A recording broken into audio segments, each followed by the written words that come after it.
5. Roses. But see, my companion, are you and I not equally important? We both matter, do we not? On the use of mirrors in the game of chess. Milo Temesvar. The doctor had an itch in the middle of his forehead. Scratching it, he stood up and looked around at Trelaw and the Hutchingses. "Could you answer a few questions now, Doctor?" asked Peter, driven to near distraction. "Yes. How's the baby?" The doctor had ceased his frantic deliberations and now almost seemed to be at peace, a grim certainty on his features. "She's fine." Emily had her finger grasped by the child, who was looking up at her in silence. "Quietest girl I've ever met, aren't you?" "Yes." The doctor waved at the baby and smiled, but still there was no response. Peter Hutchings pulled out his notebook and sat down, businesslike. "Right. Now, just what is this Timewyrm?" The doctor glanced at Peter and seemed to decide that it was time some of the story was made plain.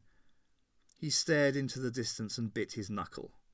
If there was one talent that the little professor didn't possess in great amounts, it was the ability to express himself intellectually or emotionally. The Timewyrm was originally a woman named Kataka from the planet Anu. "An alien?" Peter looked up sharply. "Oh, come on." The doctor sighed. "You're on the moon, inside a sentient church, waiting to see if you have any part to play in the rescue of a woman's soul from the clutches of a near-omnipotent being. Broaden your mind." "Right." Peter wondered for a moment whether he had fallen asleep in church and was having some kind of postmodern Dickensian nightmare. "So, this Kataka, why has she brought us here?" "I don't know. Yet. She's surprising me continually, and that in itself is disturbing. I feel like a fisherman who's made a net, only to find that all the knots have been untied." Peter shivered at the familiarity of the metaphor. Emily was shaking her head, trying to understand the situation. "You and she are enemies?" "Unfortunately, yes. She's taken the memory, the soul, you will, from Ace, hidden it in her main host." "And where's that?" Trelaw had joined in the conference, feeling slightly more qualified to deal with the doctor's concepts.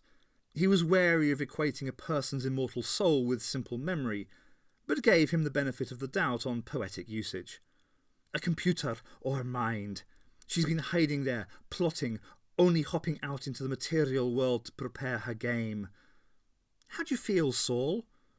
"I am fine, Doctor, or rather..." The living church paused, his voice heavy with emotion. "I was..." "What's wrong, old friend?" Trelaw stood gazing worriedly at the rafters. A sound was wafting through the old architecture, warmed as it was by supernormal means. The sound was like the cry of a young bird, seized by a falcon on its first flight. It peeled slowly off into a painful silence. "Saul," murmured the doctor, "I know what you've seen. Show them." All present felt their minds glow with tender new input. Colours and ghostly images spun before their eyes. Peter reached out for his wife and was relieved to find her shoulder. It was like a kind of internal television, he thought, the pictures he was seeing of a desolate, ravaged landscape. Then, as the picture pulled back to show a newscaster, he realised that this was television. BBC News. By an amateur cameraman? The cause of the explosion is still unknown. A nuclear detonation has been ruled out due to the lack of radiation in the area, though other characteristics, such as the blast radius and sheer scale of the devastation, initially suggested such an explanation. Experts are pondering that the Earth may have been struck by a meteor. A map appeared on the screen. The blast obliterated the Norfolk village of Cheldon Boniface, the destruction extending to certain parts of Wroxham and nearby Stockbridge. And I've just been handed this now. Areas at the edge of the blast zone have been cordoned off by United Nations forces. We have in our Norwich studio Brigadier Alastair The image faded, and Saul howled once more. "I was listening to the electromagnetic spectrum out of Earth, trying to find out what had happened." Trelaw felt empty, unable to even grasp what had happened. "The Toppings. Miss Riddler at the sweet shop. Little Tommy and Penny." They're all... The Reverend found that he was starting to shake, his mind close to breaking under the strain. "No!" The doctor sprang to his feet, seeming uncomfortable. "I need your help. You mustn't fail me. The lives of everyone else on your planet, everyone in the universe depend on it." Emily had taken Trelawn's arm, leading him to a seat. "We'll help you, Doctor. I don't know who you are or where you come from."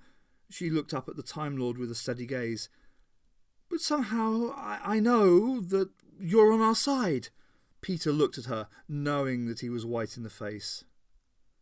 "My God, love, you're taking this better than I am." "We're on the moon," she replied. "The doctor's our only hope.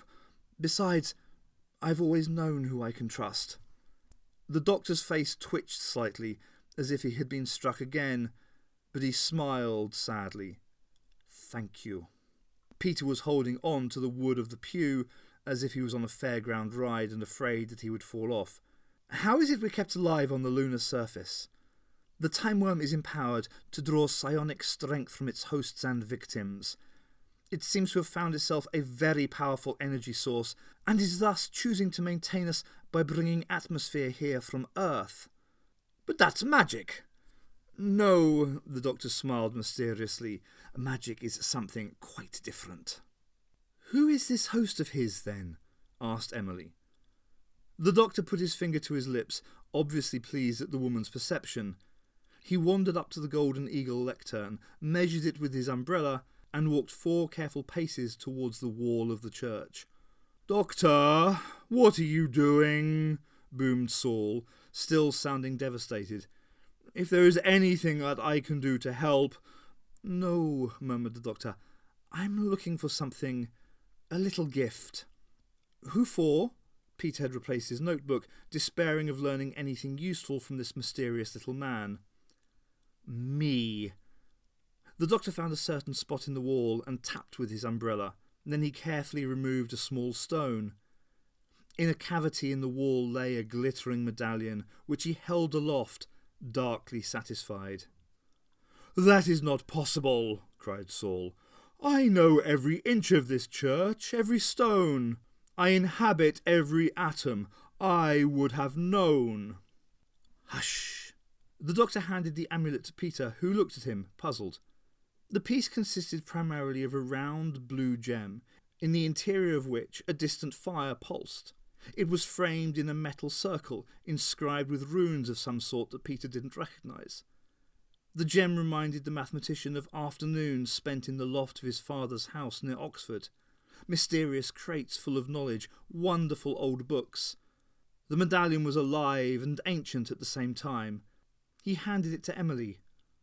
"Oh!" she exclaimed, a frown passing over her face. "Roses?" "Roses?" asked Peter, noticing the doctor's secret smile. "Yes, the colour. It reminds me of being little, collecting petals to make perfume. I can almost smell my mother's garden." "Good." The doctor took the amulet and hid it in Peter's pocket. "Find a use for it. But... no, we're just in time. It'll be back soon." "Doctor," Saul cried, "something powerful is approaching the church." The doctor nodded. "Punctual at least." The doors of the church burst open, and there stood the Timewyrm, still in Boyle's body.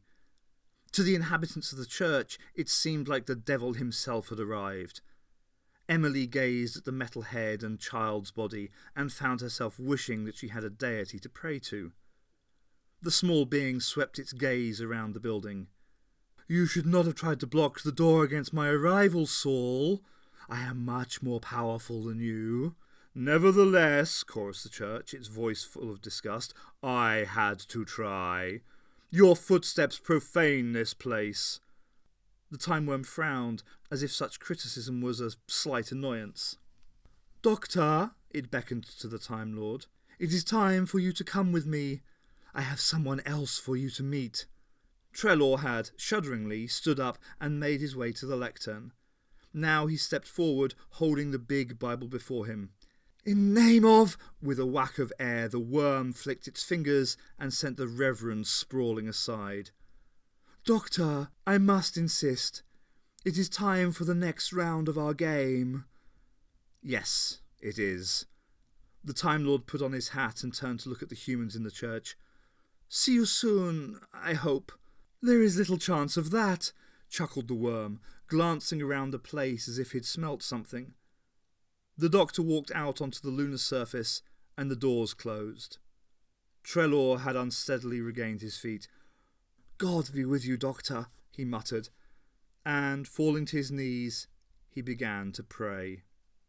Peter Hutchins shook his head slowly. The doctor seemed to have a certain confidence about him, but Peter had a nasty feeling that for all his precautions he was as out of his depth as they were. Death stood on the lunar surface, her robes billowing in the particle wind that lashed the dust continually. She was a classical death, a skull in a hood, and her creator had given her a spark of consciousness. In the dark sockets a fire blazed, and behind it she pondered her own mortality. Life for her, thought Death, was just a function, a whim. She would complete her task and then be reduced back to the dust that had formed her. And that wouldn't be so bad. She hadn't desired consciousness in her previous state, and, now she had it, she had discovered that all life brought was pain. Her creator and her victim were approaching her where she stood, only a short distance from the church. "Do you know death, Doctor?" asked the Timewyrm, displaying its creation proudly. "Yes," the doctor grinned as he inspected her skeletal form. "We've met before. Very poetic, very young. Does she have a scythe?" "She has no need of one," laughed the Timewyrm. "I have armed her well." "I can imagine," murmured the doctor. "Tell me, Death, what are the hours like in your line? All go, I should think." "She cannot speak, nor can she act outside my will. Your words will not cheat this death, Doctor." "They have in the past." The doctor took off his hat, his face stern with what the Timewyrm took to be fear. "Get on with it." The worm motioned Death to stand by the doctor. She did so, reaching out skeleton fingers. But then came a slight hesitation. Death paused, shocked by the import of her task. This man was full of concepts that she barely had the mind to think of. The doctor suddenly gripped her hand and her waist. "May I have the pleasure?" They waltzed off, the Time Lord and the Icon, in great swirling steps. After 4 whirls in the low gravity, Death released her partner, and he fell slowly into a plume of lunar dust. The dancer lay still, his limbs jutting in the graceless directions of oblivion. The Timewyrm felt almost a sense of anticlimax. Why should she bother researching all the relevant fear totems for this dimension if the doctor was able to make fun of them so easily? She raised a finger, and the doctor's body rose from where it lay, a puppet on invisible strings. As the Timewyrm stalked back towards the church, the corpse followed it. Death gazed after the procession, wondering. Ace stared at Chad Boyle's face, amazed at the fear he could still inspire in her. She quickly wiped her eyes on her sleeve. Stupid! He was just a kid. Well, no surprise that he had ended up here, after what he had done. At junior school, his name had been enough to scare her. He had tormented her, spread gossip about her, called her a packy lover. And he'd killed her with a brick. No! That wasn't how she'd died. She'd been asphyxiated on the moon. God, what great options! But she remembered the bit about the brick, the weapon rising, eclipsing the sun, nothing else. A darkness was spreading through her memory, erasing her older self. She could remember the gang and seniors, but what was before that? Panic was rising up her spine. This was like that time when the doctor had erased her memory, only then it had been sudden, all bright and shiny, waking to new things. She'd even gained a memory, one of Mel's. This was a slow, relentless, oncoming nothingness, like death, only she'd been there before and knew what the loss would be like. Help! Ace needed somebody to help her. Nobody was there. Boyle laughed, as if aware that soon she wouldn't be Ace anymore, but Dorothy, and then she'd be Dotty, and then she'd be his. "No way!" She shook her head, advancing on the boy. "How'd you get here, you little toe rag?" "The angel let me in to make sure you weren't lonely. I'm in charge here, past that boring pier and stuff. I'm going to have fun with you." Ace wandered up to the boy and flicked his nose with her finger. "I'm much bigger than you now. You want to play? You go and find some toys." Boyle's face contorted with blind fury. His hand snatched for Ace's collar, and she found herself wrenched forward with maniacal strength. "You what?" He was screaming and swearing, dragging her with terrifying force towards an inner door. Ace struggled, trying to kick him, but she'd been taken off guard. The nurse and other inhabitants of the room watched, amused, as the small boy hauled the young woman through the door, slamming it closed behind him. Trelaw and the Hutchingses huddled to each other as the doors of the church opened once more, and in walked the doctor.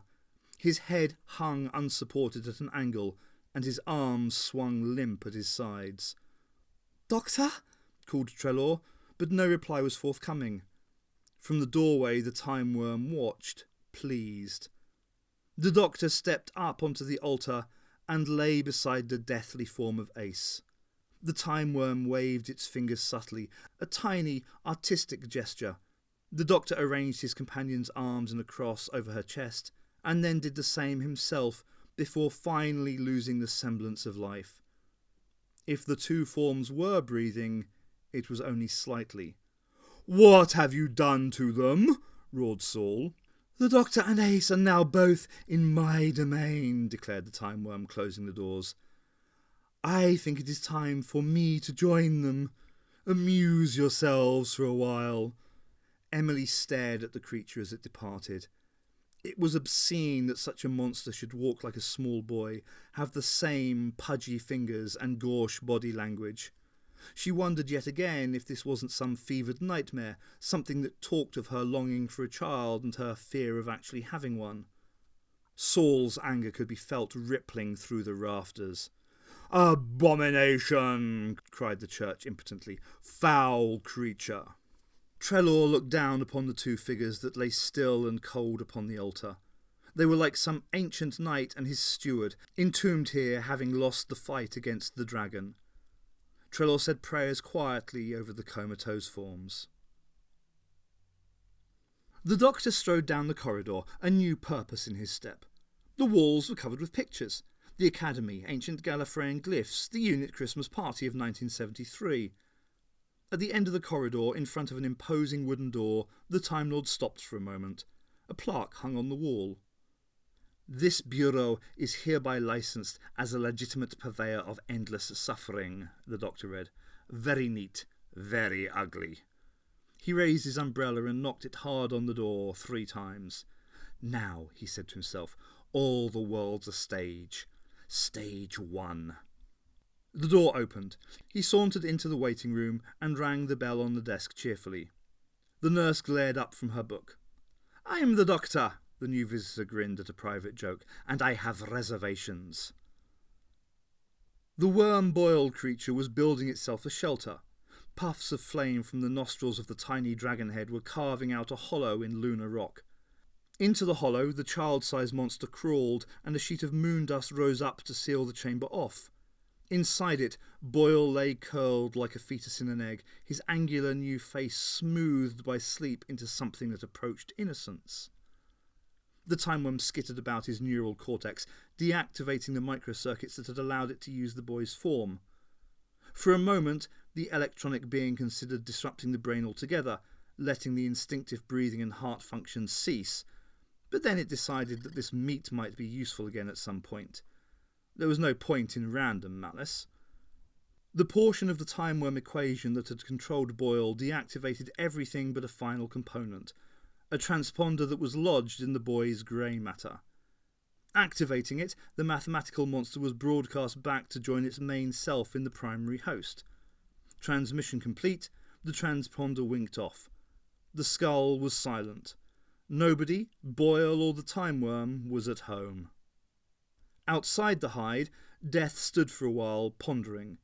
Then, as had been planned, she found herself decaying back into dust. Her final thought was something sad about roses. The Timewyrm slid smoothly back to its lair, programs meshing and new knowledge being downloaded into memory stores. The different experiences of the Boyle control fragment and the main body of the Timewyrm virus were compared, and the plan adjusted accordingly. Here, in its natural form, the helixes of data that formed the Timewyrm would not normally have possessed anything approaching a personality. That appeared on the outside only, generally, when the worm had infested a living brain. Kataka was an idea here, a precisely logged memory that formed only part of what the creature was. Ishtar was a useful mask to communicate with flesh creatures. However, the brain that the worm now inhabited did not take easily to command, and it was necessary to fully personify to keep up full identity. The matrices would have been swiftly corrupted without some unifying principle, become a mutant combination of Timewyrm objectives and host ego. That would not be allowed to happen. So, it was the Timewyrm which returned to the host brain, but nanoseconds later, it was Kataka who was downloaded into the holographic system, the datascape that formed the memory of a natural brain. She still regarded herself as an artist, and was rather proud of the iconography that she had established within the brain. Much of it, like the pier of seaside nostalgia, was in areas she had only been able to spy briefly upon, and so was naturally produced. The library was the same, a very common metaphor for the vast data store natural beings developed. Still, she had just about managed to infiltrate and control that area. Hell, however, was hers alone. It was located in a memory dump that specialised in the control and processing of repressed information. It was connected to the pit of the unconscious.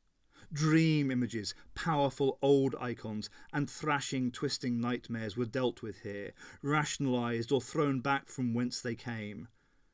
Ishtar had simply given the place coherence, a plot. Before she had entered this land of fears and longings, this dreamland, the brain had been rebelling, actually preparing to cast her out, narrow the infestation down to the point of entrance, and expel it. Once she had taken and developed the place, the subject had cooperated totally. It was almost as if the mind wanted this torture, needed it to rid itself of some guilt. Outside control had been welcomed, as a berserk psychotic welcomes the anaesthetic. Setting foot in the mental landscape of the host's memory, the Timewyrm glanced down into the pit, the black depths where the answers lay. She paused only for a moment. Perhaps there were some things she did not want to learn. Ace was thumped down into a tiny seat and shouted, with a thin, high voice. Her body was 8 years old again. So it had started now. This was the real business of pain. She had liked her body, fought hard to like it, depended on it, and found comfort in it. This was distress like she had never imagined. Not actual pain, but cruelty that made you want to ask why. No breasts, no womanhood, no strength in her limbs. Ace's face creased into a tight ball of suffering. No, not yet. She was going to survive this, and the next pain, and the next. Fighting down a tremendous physical fear, she forced herself to take note of her surroundings. It didn't matter what she looked like. She was Ace, not Dorothy, certainly not Dottie. Ace. She was dressed in her old pink sweatshirt and jeans, sitting at her desk, front of the classroom at the left. That, she had discovered, was the only way to get the teachers to answer her questions, to be right there in front of them. Right at the back sat Shrila, whom she didn't actually know right now, back then. And behind her must be, don't look around yet, get used to the situation first. The sun was shining through the dusty old windows, covered in paintings and collages. New autumn, a few weeks before her death. Brown leaves were stuck to a chart with great dollops of white glue. In front of the class sat Mr. Watkins, behind his desk, his dry, old, bald head reflecting the sunlight dully. He was marking books while the silent classroom got on with their maths cards. Ace looked down at the book in front of her. All done, of course, in 2 minutes. If they'd let her, she would have finished the whole series. Miss Marshall kept saying that to her, being encouraging. Mr. Watkins, on the other hand, seemed to think that she was an obstruction to his teaching. You were either a rebel or a keener. Teachers didn't understand somebody who was both, who would be crap at some things just because she didn't like them, but could do most things quite well if she wanted to. Having a social worker didn't help. Put a label on you, just because you blew some things up, and maimed some kids who really wanted maiming. Mr. Watkins' pen scratched away at the books, his glasses glittering. The door at the back of the room opened and Ace glanced round, noting that Chad Boyle wasn't actually at his desk behind her. That was strange. At the door was a little boy, Sanir, one of the 6-year-olds. And Ace suddenly knew why she was being put through this, remembered the everyday horror of this scene. Samir silently approached Mr. Watkins and spoke. "Sir?" Watkins looked up and sighed. "What have you done this time, boy?"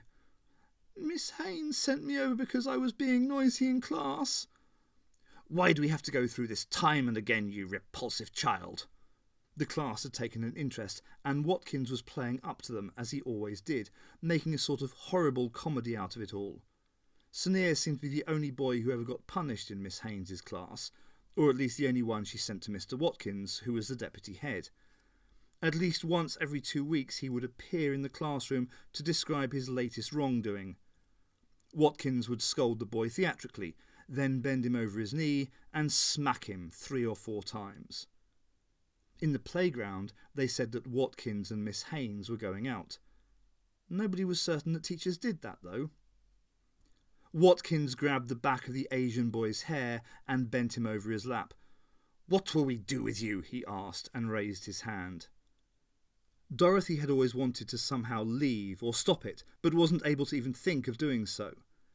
Ace didn't hesitate. "Put him down, dog breath!" she shouted, standing up. A deathly hush fell on the room. "What did you say?" whispered the teacher, lowering his hand. "What did you call me?" "I said dog breath. That's nearly the worst insult I knew when I was 8. Ace kicked over her desk and, to astonished noises from her classmates, sauntered up to the teacher's desk. "I hated this place and I hated you because you got your kicks from doing that." She folded her arms and stared up at the purple-faced teacher. "Just because you made me look like a kid doesn't mean I have to act like one." She expected Watkins to try and punish her in the same way. Then she'd see if a kick in the gonads was any less painful with the strength of a little girl. But the door opened once more, and in sauntered Chad Boyle. "Sorry I'm late," he muttered into the floor, and then looked up, eyes flashing with glee. "Ah, packy trouble, eh?" Ace glowered at him, wishing she didn't look so girly in this get-up. "You can't help who you are. You've got your problems too. You can see that in the pain on your face. But that doesn't mean you can go around hurting other people. Don't use that word again." The class burst out into gales of laughter. "What word, Bossy Dotty? Do you mean packy? Packy, is that it?" Ace ran at him, wishing she had a catapult or a sword or something. Thing was, how do you fight like an adult? The act itself was enough to make a kid out of anyone. At least with a weapon she could have lied to herself about it. God, she hated this. Boyle stood where he was, grinning. Ace hit him head on, driving her fist into his stomach, hoping that would be it, one blow and away. She was getting out of here. But Boyle grabbed the arm that hit him, twisted it with his fearsome new strength, and Ace found herself flying, landing in a crumpled heap by the door. Watkins and Boyle stood over her. The kids laughed and jeered, even Shrieler. They got it right then. This was hell, the worst thing she could have imagined, being made helpless and little and girly again. It wasn't going to get any better from now on. "You can't leave," laughed Boyle, pulling her up by the hair. "There's nowhere to go. We're going to do school again, with all my mates and the teachers all thinking I'm the best. We're going to show you that you're nothing special, that you're just a stupid packy-loving girl who's a real keener and got a slut for a mum. Then if you're really lucky in a few weeks' time, I'll kill you with my brick again, and you can start something else, another game. Don't worry though, Dotty, I'll come and visit. I like it here. Who's going to save you now?" Ace felt her head jerked from side to side by the grasp he had on her hair. She was almost ready to quit then, to let her mind snap and lose herself in a blissful dream of distant lost beauty. Then there was a swish of new air from the door. The air was cool, amidst hell's damp warmth, and smelt of springtime. "School's out," growled the doctor. "Put her down." Boyle let go of Ace's hair and scowled at the newcomer. He found the tip of an umbrella poking him in the chest. "Now look here," began Watkins. "You can't—" "Shut up. You're not real." The doctor glowered at the teacher and turned to his companion. "Ace, are you all right?" Ace blinked at him. She thought she was going to cry with relief, but there was something she had to do first. "You bastard!" she shouted. Her blow knocked the doctor off his feet.